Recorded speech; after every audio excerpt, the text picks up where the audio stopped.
दोस्तों हम लेकर आ चुके हैं आप लोगों के लिए सुबह की सभी ताज़ा और फटाफट बड़ी खबरें। एक एक कर बताएंगे आपको आज देश और दुनिया से क्या बड़ी अपडेट ताज़ा खबरें निकलकर सामने आ रही हैं। उससे पहले एक नजर डाल लेते हैं सुर्खियों पर। प्रधानमंत्री नरेंद्र मोदी के ऊपर जमकर गरजे राहुल गांधी, बोले फिलहाल आदिवासियों पर पेशाब किए जा रहा है और दलितों को पीटा जा रहा है, लेकिन बीजेपी की सरकार खामोश है। प्रधानमंत्री नरेंद्र मोदी ने इजराइल और आपको बताते चले हमास की जंग में की अमेरिका से बात। दरअसल आपको बताते चले लगातार फिलिस्तीन को रोकने की हो रही है मांग। बताएंगे भारत ने क्या लिया है इसमें स्टैंड। एक बार फिर से इजराइल ने कर दिया है बड़ा ऐलान। आपको बताते चले इजराइल बोला हमारे जितने भी लोगों को बंधक बना के रखा है पहले उन्हें हमास करे रिलीज, उसके बाद ही हम जंग को करेंगे बंद। बताएंगे क्या है ये पूरा मामला। अशोक गहलोत का प्रधानमंत्री नरेंद्र मोदी के ऊपर हमला। अशोक गहलोत बोले प्रधानमंत्री अपना मानसिक संतुलन खो चुके हैं। बताएंगे आखिरकार वो कहेंगे कि उनको कुछ समझ में नहीं आ रहा है। वहीं पर अगली बड़ी खबर में हम आपको बताएंगे दोस्तों, दरअसल आपको बताते चले एक बार फिर से प्रियंका गांधी ने बीजेपी को घेरा। प्रियंका गांधी बोली 5 राज्यों में बनेगी कांग्रेस की सरकार, कांग्रेस है सिर्फ जनता के लिए करती है काम। वहीं पर अगली बड़ी खबर में हम आपको बताएंगे दोस्तों, कानपुर में एसीपी को पटक पटक कर पीटने वाला वीडियो सोशल मीडिया पर तेजी से हो रहा वायरल। अखिलेश यादव ने जमकर घेरा। अखिलेश बोले ये है उत्तर प्रदेश की कानून व्यवस्था। वहीं पर हेमंत विश्वकर्मा बोले कांग्रेस को वोट मत देना, इनको वोट देने का मतलब है बाबर को जो है यहाँ पर विटामिन डी देना। बताएंगे कि आखिरकार ये बार बार दोस्तों बाबर और औरंगजेब को क्यों अपने प्रचार के बीच में ले आते हैं। वहीं पर अगली बड़ी खबर में हम आपको बताएंगे दोस्तों, दरअसल आपको बताते चले इजराइल के ऊपर गुस्सा हुआ हमास बोला इजराइल जब तक नहीं रोकेगा हमले तब तक जो है यहाँ पर हम भी नहीं रुकेंगे। बताएंगे आखिरकार क्यों हमास ने बगावत कर दी है सीधी सीधी। वहीं पर अगली बड़ी खबर में हम आपको बताएंगे असदुद्दीन ओवैसी का बीजेपी और कांग्रेस पर हमला। ओवैसी बोले इन दोनों को ही वोट मत दो, ये दोनों ही एक जैसी पार्टियां हैं। बताएंगे क्या कुछ बोला है। वहीं पर अखिलेश यादव की पत्नी डिंपल यादव ने कर दिया नीतीश का समर्थन। बताएंगे आखिरकार महिलाओं को लेकर जो टिप्पणी की थी उसके बारे में क्या बोला है। तो तमाम खबरें फटाफट अंदाज में देंगे, एक एक कर देंगे। फिलहाल खैर चलिए बढ़ते हैं सबसे पहली और सबसे बड़ी खबर की ओर। दरअसल दोस्तों आपको बताते चले बीजेपी के ऊपर जमकर गरजे राहुल गांधी, बोले कहीं पर दलितों को पीटा जा रहा है तो कहीं पर आदिवासियों के ऊपर मूता जा रहा है, तो कहीं पर बीजेपी के ही नेता जो है वो करोड़ों रुपए की डीलें कर रहे हैं, इधर उधर पैसा ट्रांसफर करने की बात कर रहे हैं, लेकिन बीजेपी और खास करके प्रधानमंत्री खामोश है। दरअसल राहुल गांधी ने नरेंद्र सिंह तोमर के बेटे का जिक्र करते हुए कहा कि लगता है प्रधानमंत्री ने वीडियो देखा नहीं, वरना ईडी तो भेज ही सकते थे कम से कम अपने ही बीजेपी नेता के घर पर। दरअसल दोस्तों आपको बताते चले नरेंद्र सिंह तोमर जो कि कृषि मंत्री थे, वो उन्हें मध्य प्रदेश का वो भी बनाया गया, चुनाव में खड़ा किया गया है बीजेपी की तरफ से दिग्गजों को। तो नरेंद्र सिंह तोमर के बेटे का इन दिनों एक वीडियो तेजी से वायरल हो रहा है जिसमें वो रिश्वत की बात करते हुए नजर आ रहा है कि इधर पैसा ट्रांसफर करना है, इधर करोड़ों रुपए करना है, उधर लाखों रुपए। इसी वीडियो को लेकर राहुल गांधी ने कहा कि प्रधानमंत्री लगता है वीडियो नहीं देखा तो उन्हें दिखा देना ताकि वो यहां पर भी ईडी को भेज दे बीजेपी के नेता के घर पर। तंज कस रहे थे वो, क्योंकि बीजेपी के यहाँ क्यों जाएगी ईडी, वो तो बीजेपी के ही नेता है। इसी के साथ साथ राहुल गांधी ने कहा कि फिलहाल एक व्यक्ति के ऊपर बकायदा मूत दिया जाता है और बीजेपी प्रधानमंत्री कहते हैं कि देश में कोई कास्ट है ही नहीं, कोई जात है ही नहीं, देश में सिर्फ गरीब है। अब आप समझिए दोस्तों, राहुल गांधी ने कहा कि अगर देश में कोई कास्ट नहीं है तो फिर दलितों को क्यों पीटा जाता है, क्यों आदिवासियों के ऊपर मूत दिया जाता है, क्यों दोस्तों आप समझिए मुसलमान समझकर उनकी लिंचिंग कर दी जाती है। अगर देश में कोई जात नहीं होती तो ये सब चीजें भी नहीं होती। फिलहाल चलिए बढ़ते हैं एक और अगली बिग ब्रेकिंग की तरफ। बता दोस्तों अगली जो बड़ी खबर निकल कर आ रही है, हमास और इजराइल की जंग में दोस्तों हमास की पहली जीत, अमेरिका की बात मान गया है इजराइल। दरअसल अमेरिका ने कहा था कि बेफजूल में गाजा के मासूम लोगों की जानें जा रही हैं, इसको लेकर अमेरिका ने चिंता जताई थी और इजराइल से कहा था कि वो कुछ रास्ता निकाले जिसकी वजह से गाजा में फंसे हुए लोग कहीं और जा सके। अब आपको बताते चले फैसला लिया गया है कि फिलहाल गाजा में जो लोग फंसे हुए हैं, जो बाहर निकल नहीं पा रहे हैं इस जंग के कारण, इजराइल और फिलिस्तीन की जंग के कारण, उन लोग को अब दक्षिणी से निकलने का मौका दिया जाएगा। आपको बताते चले 10 तारीख के बाद से 3 घंटे तक के लिए ये जो हमले हो रहे हैं इनको रोक दिया जाएगा। 3 घंटे तक के लिए ये हमले रुके रहेंगे और गाजा में जो लोग फंसे हुए हैं वो वहां से उत्तरी रास्ते से निकल सकते हैं, उनके लिए 3 घंटे तक रास्ता खुला करेगा। बेसिकली 3 घंटे तक ये जो चल रही है खास करके जो वॉर, इसको 3 घंटे तक के लिए रोक दिया जाएगा।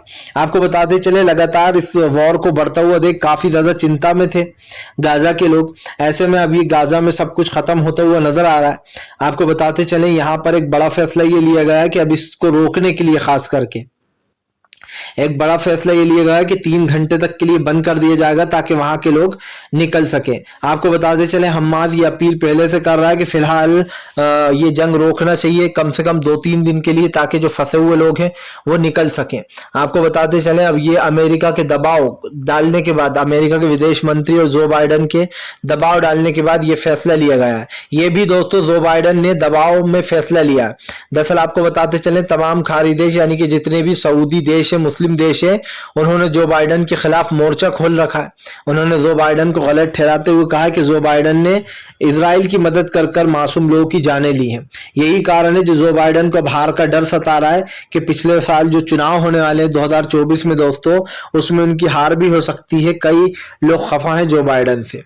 चलिए बढ़ते हैं एक और अगली बिग ब्रेकिंग की तरफ। बता दोस्तों अगली जो बड़ी खबर निकल कर आ रही है, अशोक गहलोत ने साधा प्रधानमंत्री के ऊपर बड़ा हमला। अशोक गहलोत बोले प्रधानमंत्री लगता है भूल गए, उनकी याददाश्त कमजोर हो गई है। दरअसल आपको बताते चले अशोक गहलोत ने कहा कि ईडी के लोग तो खुद ही बिक रहे हैं, उनको राजस्थान में पकड़ा जा रहा है और प्रधानमंत्री ईडी पर भरोसा करते हैं। आपको बताते चले दोस्तों बीजेपी के ऊपर ये आरोप लगते हैं कि बीजेपी विपक्ष के ऊपर ईडी सीबीआई की कार्रवाइयां करती है बिना किसी मकसद के, बेफजूल के। इसी को लेकर अब आपको बता दूं अखिलेश यादव ने जमकर बीजेपी पर निशाना साधा। और सॉरी जो है अशोक गहलोत ने कहा कि फिलहाल प्रधानमंत्री नरेंद्र मोदी शायद भूल गए हैं कि ईडी के 2 अफसरों को हमने ही रंगे हाथ अपनी पुलिस से पकड़वाया है। दरअसल दोस्तों ईडी के 2 अफसर रिश्वत ले रहे थे बाकायदा राजस्थान में और अशोक गहलोत ने उन दोनों को गिरफ्तार करवा दिया था। अब अशोक गहलोत के पास ये ताना मारने को है बीजेपी को कि जिस ईडी से लोगों को डरवाते हैं वो ईडी तो खुद ही पैसा खाकर बिकती है। दोस्तों आपको बता दें अशोक गहलोत ने साफ साफ बीजेपी के ऊपर निशाना साधा और कहा कि दिखाई दे रहा है कि बीजेपी क्या करना चाह रही है। समझ में ये नहीं आ रहा है दोस्तों कि फिलहाल भारतीय जनता पार्टी जो भी कर रही है इस चीज को लेकर कहीं ना कहीं वो घिर चुकी है। बीजेपी और देश के तमाम नेता जितने भी नेता हैं उन सबके ऊपर कहीं ना कहीं सवाल उठ रहा है और इस सवाल का दोस्तों जवाब देना चाहिए। लेकिन सवाल सिर्फ इतना सा नहीं है। आज हमारे देश में महंगाई, गरीबी, बेरोजगारी जैसे मुद्दों ने दोस्तों कमर तोड़ महंगाई कर रखी है और ऐसे में सरकार जो है वो इन मुद्दों पर बात नहीं करती। इसी को लेकर कहीं ना कहीं वो भड़कते हुए नजर आए हैं और आपको बताते चले ये एक बड़ा मुद्दा भी माना जा रहा है दोस्तों, क्योंकि फिलहाल हमने देखा है कि चाहे ईडी राजस्थान हो, छत्तीसगढ़ हो या फिर दोस्तों दिल्ली की केजरीवाल सरकार हो, हर जगह ईडी का डर बताया जा रहा है और इससे कहीं ना कहीं बेचारा विपक्ष डरा हुआ है। इसलिए भी डरा हुआ है क्योंकि ईडी की कार्रवाई से उन लोग को लगता है कि सब कुछ गलत हो रहा है। चलिए बढ़ते हैं एक और अगली बिग ब्रेकिंग की तरफ। बता दोस्तों अगली जो बड़ी खबर निकल कर आ रही है आपको बताते चले दोस्तों, एक बार फिर से आपको बताते चले दोस्तों, इजराइल और हमास को लेकर कर दिया बड़ी चेतावनी दे दी है यहूतियों ने। जी दरअसल आपको बताते चले दोस्तों हूती विद्रोहियों ने सीधी सीधी चेतावनी दी यमन ने कि अगर ये नहीं रोका गया ये युद्ध तो फिर इस युद्ध में वो और भी तेजी से उतरेगा जो है यहाँ पर हूती विद्रोही। आपको बताते चले यमन इस लड़ाई में लगातार बना हुआ है। यमन पूरी कोशिश कर रहा है कि वह हमास की जंग में उसका साथ दे। ऐसे में अब ये बड़ी मुश्किल सामने आकर खड़ी हो चुकी है दोस्तों।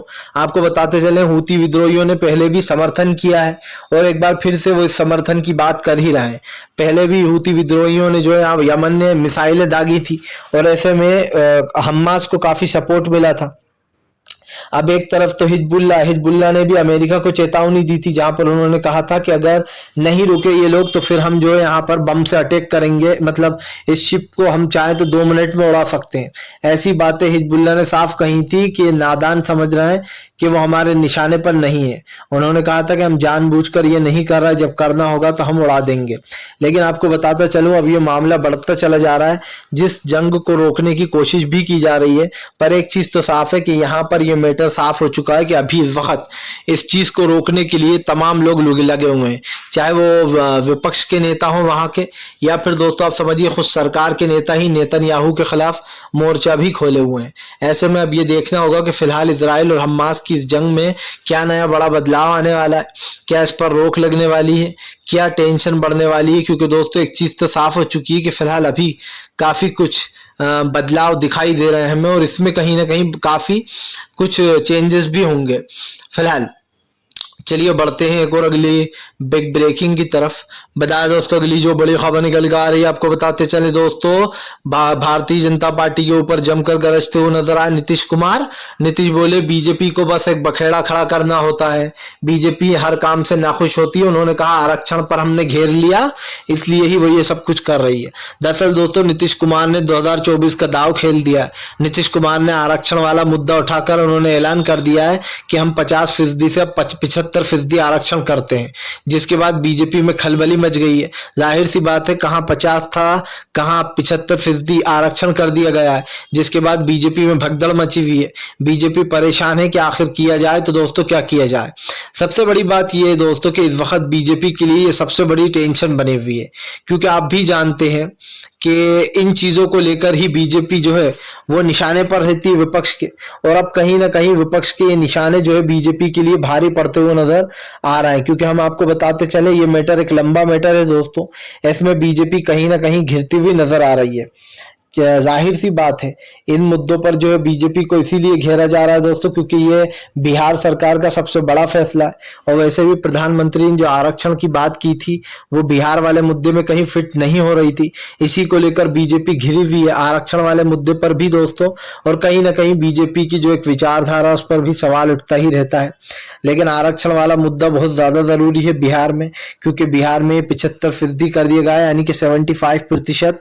ऐसे में दोस्तों अब बीजेपी नीतीश कुमार के उस बात को बार बार पकड़ रही है जिस पे नीतीश कुमार ने महिलाओं के कुछ एक ऐसी विवादित टिप्पणी कर दी थी, जिसको लेकर हालांकि उन्होंने ये सेक्सुअल चीज को रोकने की बात कही थी कि जो बच्चे ज्यादा ज्यादा पॉपुलेशन बढ़ रही है, या फिर महिलाओं के साथ जबरदस्ती की जाती है, जिनको मां नहीं बनना होता है वो भी मां बन जाती हैं, इस तरीके की उनकी बेसिकली कहने का मतलब ये था, लेकिन उन्होंने के थोड़ा अलग तरीके दिया। फिलहाल चलिए बढ़ते हैं एक और अगली बिग ब्रेकिंग की तरफ। बता दोस्तों अगली जो बड़ी खबर निकल कर आ रही है, आपको बताते चले दोस्तों, राहुल गांधी के दाव से पूरी तरीके से चित हो गई बीजेपी। राहुल गांधी बोले प्रधानमंत्री को सुनने कोई नहीं आता, प्रधानमंत्री जो है वो लोगों को बुला बुला कर सुनाते हैं कि आओ मैं जो है देश का विकास करूंगा। आपको बता दें दरअसल दोस्तों राहुल गांधी की रैली में भीड़ का हुजूम देखने को मिला। राहुल गांधी के दोस्तों जिस तरीके सभा थी और उसमें जिस तरीके से हुजूम उमड़ा, ये कहना गलत नहीं होगा कि राहुल गांधी की फैन फॉलोइंग जबरदस्त बढ़ती चली जा रही है। इसी को लेकर दोस्तों राहुल गांधी ने बीजेपी को जमकर निशाने पर लिया। राहुल गांधी ने कहा कि फिलहाल बीजेपी की असलियत यही है, वो देश में किसी वर्ग के साथ नहीं है। प्रियंका गांधी ने भी बीजेपी को निशाना पर लेते हुए कहा कि फिलहाल मध्य प्रदेश के 5 राज्यों में हमारी सरकार बनने वाली है। आपको बता दें उन्होंने कहा मध्य प्रदेश, राजस्थान, छत्तीसगढ़, तेलंगाना और मिजोरम सब जगह पर कांग्रेस ही आएगी। दोस्तों अगर ऐसा होता है, अगर इसमें से 3 राज्य भी कांग्रेस जीत जाती है, छत्तीसगढ़, राजस्थान और मध्य प्रदेश, तो भी दोस्तों कांग्रेस का एक बड़ा दबदबा होने वाला है। क्योंकि एक चीज तो साफ हो गई है कि यहाँ पर तेलंगाना कांग्रेस का 90% जीतने का है, लेकिन अगर 10% थोड़े वोट इधर उधर हुए तो कांग्रेस सबसे बड़ी पार्टी बनकर उभरेगी। लेकिन एक चीज तो साफ है कि कांग्रेस दोस्तों देश की सबसे मजबूत पार्टी पहले भी थी, आज भी है और हमेशा रहने वाली है। क्योंकि कांग्रेस की जो एक मजबूत सरकार हमें दिखाई दे रही है उसमें कहीं ना कहीं कांग्रेस को दोस्तों बढ़त मिलती हुई नजर आ रही है। और आने वाले समय में शायद कांग्रेस को ही जनता वोट करेगी, क्योंकि इसका सबसे बड़ा रीजन मैं आपको बता चुका हूं कि कांग्रेस को लोग पसंद कर रहे हैं, कांग्रेस की विचारधारा को लोग पसंद कर रहे हैं। फिलहाल ये तो साफ है कि आने वाले समय में किसकी सरकार बनेगी, लेकिन ये भी साफ है कि आने वाले समय में बीजेपी का सुपड़ा साफ होगा। फिलहाल चलिए बढ़ते हैं एक और अगली बिग ब्रेकिंग की तरफ। बता दोस्तों अगली जो बड़ी खबर निकल कर आ रही है आपको बताते चले दोस्तों, एबीवीपी के छात्रों ने एसीपी को पटक पटक कर धोया तो भड़क गया अखिलेश यादव। अखिलेश बोले ये है उत्तर प्रदेश की पुलिस, जहां पर योगी के गुंडागर्दी वाले एबीवीपी के छात्र उनको ही मार रहे हैं बकायदा एसीपी को। दरअसल दोस्तों 2 से 3 दिन हो चुके हैं, एक वीडियो सोशल मीडिया पे तेजी से वायरल हो रहा है जिसमें जो एबीवीपी के छात्र हैं यानी कि जो युवा भारतीय जनता पार्टी के लोग हैं दोस्तों, वो बकायदा एसीपी को धक्का देते हैं और उसको गिरा देते हैं। एसीपी जो है दोस्तों उनके साथ उनको हटाने की कोशिश करता है, तो आपको बताते चले उनके प्रदर्शन के बीच में वो एसीपी को ही मारने लगते हैं और धक्का मुक्की करने लगते हैं, जिसके कारण एसीपी नीचे गिर जाते हैं। आपको बताते चले अब ये वीडियो जारी करते हुए अखिलेश ने कहा, देखिए बीजेपी के जो एबीवीपी के छात्र हैं उनमें किस तरीके का सत्ता को लेकर नशा है। वो सीधे सीधे एसीपी से कह रहे हैं तुम्हारी वर्दी उतरवा देंगे 2 मिनट में। अब आप समझ लीजिए दोस्तों, जब एसीपी से ही ये लोग ऐसा कर रहे हैं, वो तो एक पुलिस वाला है जबकि एसीपी इतने बड़े पद पे हैं दोस्तों, तो ये लोग आम जनता के साथ क्या करते होंगे ये एबीवीपी के छात्र। मतलब आप समझ लीजिए सत्ता का नशा ऐसा चढ़ा हुआ है कि हमारी सरकार है, देखो हम क्या करते हैं। अब जब दोस्तों बीजेपी की सरकार ही नहीं रहेगी तब क्या करेंगे ये देखना दिलचस्प होगा, क्योंकि जाहिर सी बात है जब तक सत्ता है तब तक तो कर लो बेटा ऐश, और उसके बाद जब सरकार चली जाएगी तो गुंडागर्दी सब अपने आप खत्म हो जाएगा। क्योंकि अभी तुम्हें पता है कि बीजेपी की सरकार है, जिस दिन कांग्रेस की सरकार आ गई उस दिन ये गुंडागर्दी भी खत्म हो जाएगी दोस्तों, और जो देश में लोगों को डराया धमकाया जा रहा है बीजेपी द्वारा वो भी खत्म होगा। क्योंकि एक चीज तो साफ हो चुकी है कि देश की राजनीति में अब थोड़ा बदलाव ठहराव आने की जरूरत है। 10 साल में आपने जनता के लिए कुछ नहीं किया, अब 10 साल जनता आपके लिए काम करेगी, आप जनता के लिए काम करोगे, तो ये बात साबित हो जाती है। तो कहीं ना कहीं इस मामले को यहीं पर दबा देना चाहिए, ये सोचते हैं ये लोग। फिलहाल चलिए बढ़ते हैं एक और अगली बिग ब्रेकिंग की तरफ। बताया दोस्तों अगली जो बड़ी खबर निकल कर आ रही है आपको बताते चले दोस्तों, असदुद्दीन ओवैसी ने साधा बीजेपी कांग्रेस पर निशाना।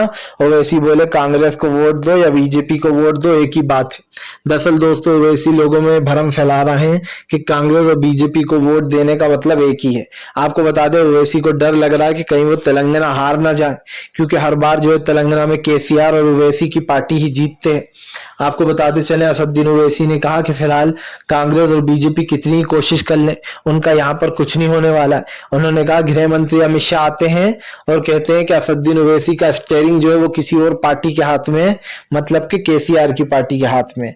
वहीं पर उन्होंने कहा कांग्रेस आती है तो वो कहते हैं कि ओवैसी तो बीजेपी की बी टीम है। उन्होंने कहा कि ये दोनों हम पर ही आकर हमला बोलते हैं, लेकिन इन दोनों को पता है कि फिलहाल इनका यहाँ पर कुछ नहीं होने वाला है तेलंगाना में।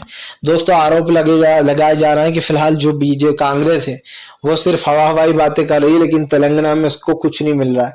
जबकि दोस्तों सच्चाई ये है कि तेलंगाना में कांग्रेस बहुत मजबूत और बड़ी पार्टी बनकर उभर रही है। ये कहना गलत नहीं होगा दोस्तों कि फिलहाल तेलंगाना में कांग्रेस खेल भी कर सकती है। अगर थोड़ी बहुत सीटें कम पड़ी तो शायद केसीआर के बंदों को तोड़ भी सकती है।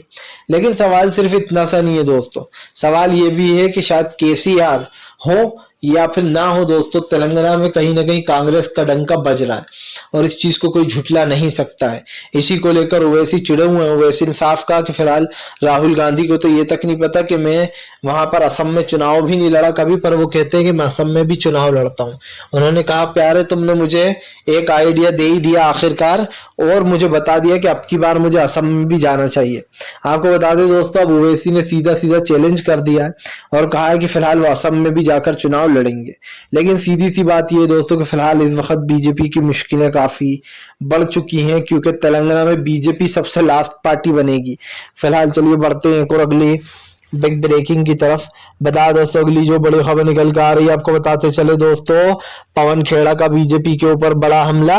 बोले बीजेपी की लिस्ट के बारे में तो मुझे कुछ नहीं पता, लेकिन बीजेपी की एक ही लिस्ट है, वो है ईडी सीबीआई और इनकम टैक्स। उन्होंने कहा ईडी सीबीआई और इनकम टैक्स ही बीजेपी की लिस्ट है। आपको बता दें राजस्थान में पवन खेड़ा जमकर वो कर रहा है मेहनत। पवन खेड़ा ने बताया कि कैसे बीजेपी ईडी सीबीआई के जरिए विपक्ष को डराने का काम कर रही है। उन्होंने कहा कि फिलहाल ए से लेकर जेड तक ईडी और सीबीआई सबके घर भेजी जा रही है। लेकिन जो है नरेंद्र सिंह तोमर के बेटे के घर नहीं भेजी जा रही, जो करोड़ों की डील की बात कर रहा है। उन्होंने कहा कि बीजेपी अपने नेता को बचाने के लिए कुछ भी करेगी, वो कितना ही बड़ा क्रिमिनल क्यों ना हो, लेकिन बीजेपी के लिए वो संत है। जाहिर सी बात है दोस्तों, ये तो आरोप खैर हमेशा ही लगते रहे हैं कि बीजेपी जो है यहाँ पर दोस्तों ऐसे लोगों को बचाती है जिनके ऊपर ये आरोप लगे हुए होते हैं। लेकिन क्या आपको दोस्तों सच में लगता है इस वक्त जो चीजें हो रही हैं, खास करके इस चीज को सपोर्ट करना चाहिए? भारतीय जनता पार्टी को तो यही लगेगा हम जो भी कर रहे हैं वो सही कर रहे हैं। फिलहाल आप लोगों को हमें बताना है आप किस पार्टी को वोट देना चाहते हैं, सपोर्ट करना चाहते हैं। वीडियो अच्छा लगे तो लाइक करिएगा, चैनल पर पहली बार आए सब्सक्राइब